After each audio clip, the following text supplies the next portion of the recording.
शिखा आप जरा झालमुड़ी का आनंद दर्शकों को भी दीजिए और यहाँ पर जो मेहमान है उनको भी, क्योंकि जिस तरीके से प्रधानमंत्री नरेंद्र मोदी ने बंगाल में जाकर झालमुड़ी खाई है तो वही कोशिश हमने भी की है जी न्यूज़ के स्टूडियो में। और देखिए झालमुड़ी वाले यहाँ पर आ गए हैं और आइए सर झालमुड़ी खा लीजिए। अब आइए सर झालमुड़ी खाइए। काश वो संदेश भी खाए हो तो मैं संदेश नहीं, मैं आइए सर। ये एक पॉलिटिकल सिंबल हो चुका है, आप इसलिए आगे मैं से इसमें पार्टिसिपेट नहीं करूंगा।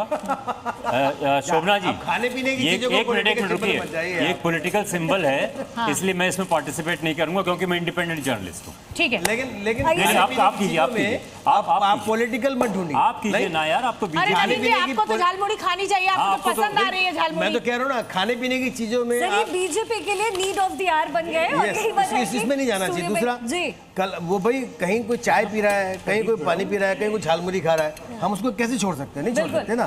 तब ऐसी स्थिति के अंदर संदेश भी है।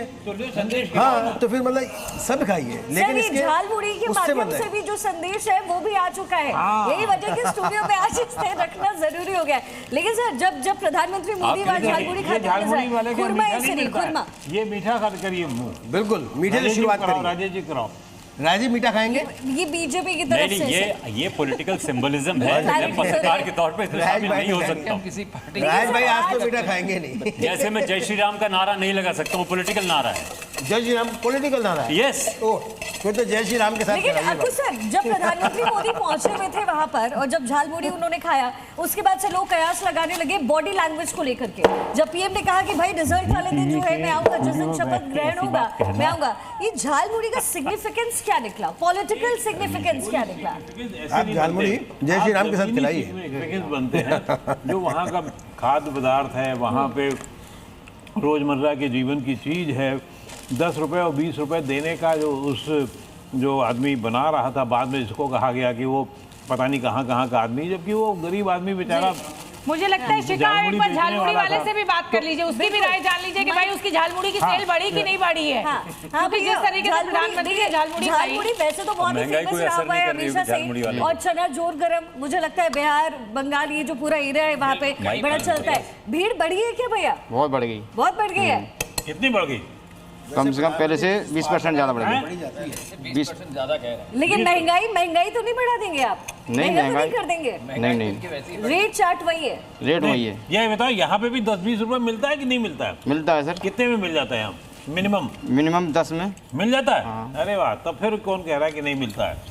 जब दिल्ली में 10 रुपए मिल जाता तो बंगाल में 5 में मिल जाता होगा। और ये भैया ये मुरही आप कहाँ से लाते हो? क्योंकि इसका रेलेवेंस बिहार से भी निकलता है, इसका जुड़ाव है बिहार बंगाल से। कहाँ से लेकर आते हैं भैया? देखिए मखाना ये तो अभी दिल्ली से लेकर आता हूँ। दिल्ली से लेकर के आते हो? नहीं सर, मखाने की जो बातचीत है वो तो बिहार चुनाव में बढ़िया हो गई। मखाने का जिक्र हो गया और वो जो है बीजेपी के वोट में वो तब्दील भी हो गया। अपना सर आप कहना चाहते हैं? झालमुड़ी खाइए, प्रभु के गुण गाइए। और आज देखिए बीजेपी दफ्तर में भी झालमुड़ी बढ़ती हुई नजर आएगी। ये सर आप लीजिए। Thank you. तो देखिए ये झालमुड़ी जो कॉन्सेप्ट है जो बीजेपी लेकर के आई है बहुत ज्यादा हिट रहा है सर, और आप खाते हुए भी बढ़िया लग रहे हैं। बीजेपी भी वहाँ इसे भुनाते हुए बहुत अच्छे लग रहे हैं। आइए सर। जी मैम। तो देखिए झालमुड़ी जो एक जिसे कहा जाए कि एक चर्चा का विषय बना इस चुनाव में, और चर्चा का विषय इसलिए बना कि खुद प्रधानमंत्री नरेंद्र मोदी दुकान पर पहुंच गए झालमुड़ी खाने के लिए, और उस झालमुड़ी को लेकर विपक्ष काफी हमलावर रहा। उन्होंने कहा कि ये तो बाहर के लोग आए हैं, हम तो झालमुड़ी खाते रहते हैं।